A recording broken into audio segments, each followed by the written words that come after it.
Hello friends, आज आपण बनवणार आहोत राजमाची भाजी. त्यासाठी लागणारे साहित्य: कांदा, लसूण, अद्रक आणि लाल मिरची घेतली आहे. कांदा मी भाजून घेतलेला आहे आणि त्यामध्ये साबूत धनियासुद्धा टाकलेला आहे. इकडे आपलं जे राजमा होता तो बॉईल केलेला आहे. रात्रीच त्याला पिलू टाकलेलं होतं आणि तो बॉईल झाला. आता त्याच्यानंतर आपण जे साहित्य होतं त्याचा पेस्ट करून घेऊया. पेस्ट हा थोडा दरदराच ठेवूया. जास्त बारीक असला तर तो बरोबर त्याच्यात टेस्ट येत नाही आणि ती पात्राला चिपकतो सुद्धा. आणि एका पातेल्यामध्ये आपण 5 चम्मच तेल टाकून घेऊया आणि मग ते 5 चम्मच तेल गरम झालं की त्यामध्ये मग आपण तेजपत्ता टाकून घेऊया. तेल तुम्ही बघू शकता, तेल गरम झालेलं आहे. आता त्याच्यामध्ये तेजपत्ता टाकू.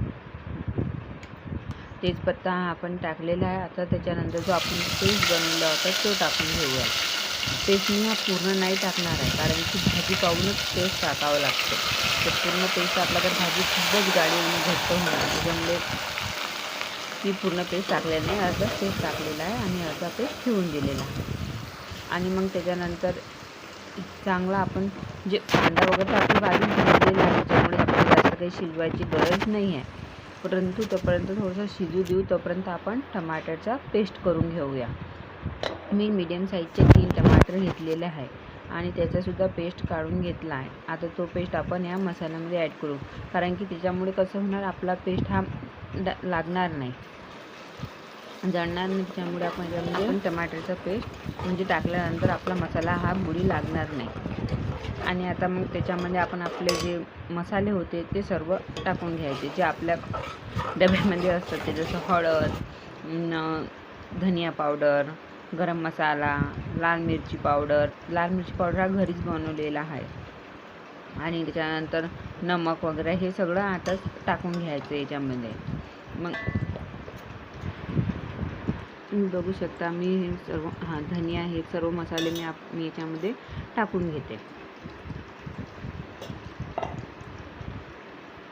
1 चम्मच मी गरम मसाला टाकलेला आहे. 2 चम्मच मी लाल मिरची पावडर टाकेल, कारण की ती घरी बनवलेली आहे. तेवढी मतलब जास्त तिखट नाही आणि आम्ही तिखटच खात असतो. थोडा आम्हाला तिखटच हवी असते, म्हणून त्याच्यामुळे मी 2 चम्मच टाकले. कारण की आपल्या मसाल्यामध्ये सुद्धा आपण लाल मिरचीचा पेस्ट त्याच्यामध्ये केलेला होता, म्हणून मी थोडंसं तिखट कमीच घातलेलं आहे यामध्ये. आणि आता आपण याच्यामध्ये जे टमाटरच्या प्युरी काढली होती त्या पात्रामध्ये आपण पाणी टाकून ते पाणीसुद्धा आपण याच्यामध्ये ॲड करून घेऊया. आणि 2-4 मिनिट आपला मसाला झाकून सने आपण थोडा आणखी शिजू देऊया. म्हणजे आपलं तेल जे आहे ते सेपरेट होईल आणि मसाला सेपरेट होईल. जेव्हा तेल सोडलेलं असेल मसाल्यानं, समजायचं की आपला मसाला हा शिजलेला आहे. बघू शकता तुम्ही किती छान प्रकारे आपला तेल सुटलेला आहे आणि मसाला हा सेपरेट झालेला आहे.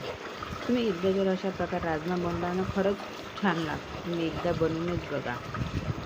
आणि आता आपला हा मसाला चांगला शिजलेला गेलेला आहे, तुम्ही बघू शकता. आता मग त्यामध्ये आपण आपला जो बॉईल झालेला राजमा होता, आपण तो राजमा याच्यामध्ये टाकून घेऊया. कारण की आपला राजमासुद्धा हा चांगल्या प्रकारे शिजला गेलेला आहे. आपण 5-7 शिट्या होऊ दिलेल्या होत्या कुकरला त्याला, आणि तो रात्री पिलू टाकलेला होता आणि कुकरला 5-6 शिट्या झाल्यामुळे तो चांगल्या प्रकारे शिजला गेलेला आहे. तर तो राजमा याच्यामध्ये आपण टाकून घेतला. आता तुम्ही बघू शकता आपली भाजी किती सुंदर आणि मस्त लाल अशी तर्री दिसून राहिली भाजीला. तुम्हाला वाटेल तर तुम्ही याच्यामध्ये पाणी ॲड नाही करू शकत, असे सुद्धा राहू देऊ शकता. गाढी छान लागते चावल भातासोबत खायला. पण कसं असते, कोणाला एवढी गाढी आवडते, कोणाला नाही आवडत. त्याच्यामुळे मी याच्यामध्ये थोडं पाणी टाकणार गेली आहे, जास्त नाही पण थोड्या प्रमाणामध्ये. आणि तुम्ही भाजी बघू शकता किती सुंदर आणि किती छान तर्री उतरलेली आहे भाजीला. या मग तुम्ही आमच्याकडे जेवण करायला राजमा चावल आणि पोळी, आणि मी इकडे गरमागरम पोळ्यासुद्धा तयार झालेल्या आहे माझ्या. मग या जेवण करायला, आणि तुम्हीसुद्धा अशी प्रकारे राजमा बनवून बघा, नक्की आवडेल तुम्हाला. आणि आजचा ब्लॉग कसा वाटला ते सांगा कॉमेंटमध्ये. बाय.